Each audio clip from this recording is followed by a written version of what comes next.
కానీ కొంతమంది అంటారు ఏంటంటే బెట్టింగ్ యాప్ లో అంటే బెట్టింగ్ యాప్ ప్రమోట్ చేసినా కూడా వాటికి సంబంధించిన శిక్షలు చట్టంలో లేవని కూడా కొంతమంది అంటారు. నిజమేనా? లేదు, అది అవగాహన రాహిత్యం. అది శిక్షలు ఉన్నాయి.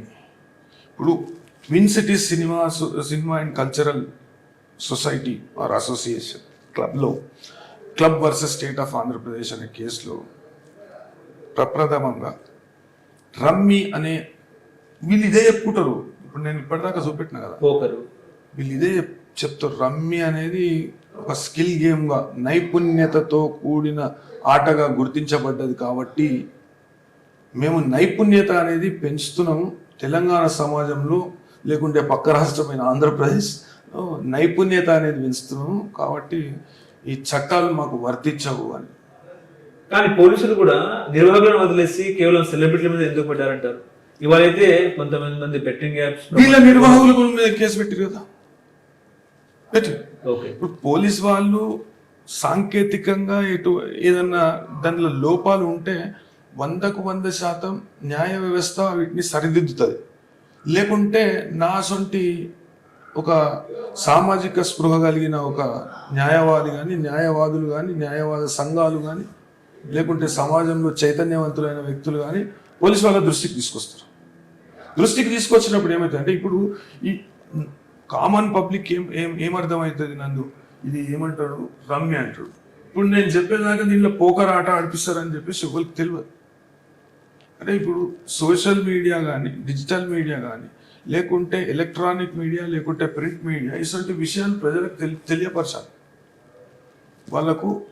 ప్రజలకు అవగాహన కల్పించాలి. ఈ పోకర్ అనే ఆట తప్పు, ఇది ఆడొద్దు.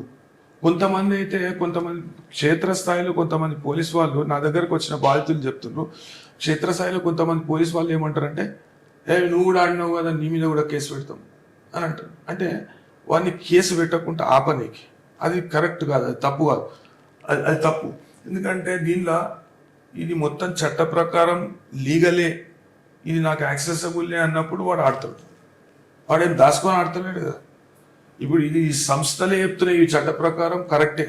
ఈ సంస్థలను ఎండార్స్ చేసిన వాళ్ళు, లేకుంటే సెలబ్రిటీస్ కూడా ఈ సంస్థలని ఇవన్నీ కరెక్టే, మేము ఆడిపించే ఆటలు కరెక్టే, లేకుంటే మేము ప్రమోషన్ చేసింది కరెక్టే, లేకుంటే వీళ్ళు ఆడుతున్నది కూడా కరెక్టే, ఎటువంటి చట్ట ఉల్లంఘన లేదు దీంట్లో అనేది విషయాన్ని చెప్పినప్పుడు వాళ్ళు ఆడినప్పుడు వాళ్ళది ఏం తప్పు ఉంటుంది, వాళ్ళ మీద ఎందుకు కేసు పెడతారు? అట్లాంటి డౌరీ కేసులలో కట్నం ఇవ్వడం కూడా నేరం, వాళ్ళందరూ తీసుకోవడం నేరము. తీసుకున్న వాళ్ళ మీదనే పెడుతున్నారు, ఇచ్చేటోని మీద ఎందుకు పెడతలేరు? లంచం ఇచ్చుడు కూడా నేరమే, మరి లంచం ఇచ్చేటోని మీద ఎందుకు పెడతలేరు కేసు? అదేవిధంగా ఈ బాధితులను ఆపనీకి కొంతమంది క్షేత్రస్థాయిలో కొంతమంది పోలీసులు ఏంటంటే ఆపనీకి, అది అవినీతి కారణం కావచ్చు, ఇంకా వేరే కారణాలు ఏమైనా కావచ్చు, కొంతమంది బాధితులు నాకు చెప్పడం జరిగింది. అయితే ఆ విషయంలో మాత్రం పోలీసు వాళ్ళు అంటే పై అధికారుల దృష్టికి తీసుకుపోవాలి. బాధితులు కానీ, అది బాధితుల తరఫున పోరాడేవారు కానీ ఈ విషయాన్ని పై అధికారుల దృష్టికి తీసుకుపోవాలి. ఎందుకు తీసుకుంటలేరు కేసు కట్టండి అనే విషయాన్ని మనం వాళ్ళకి చెప్పాలి. ఓకే.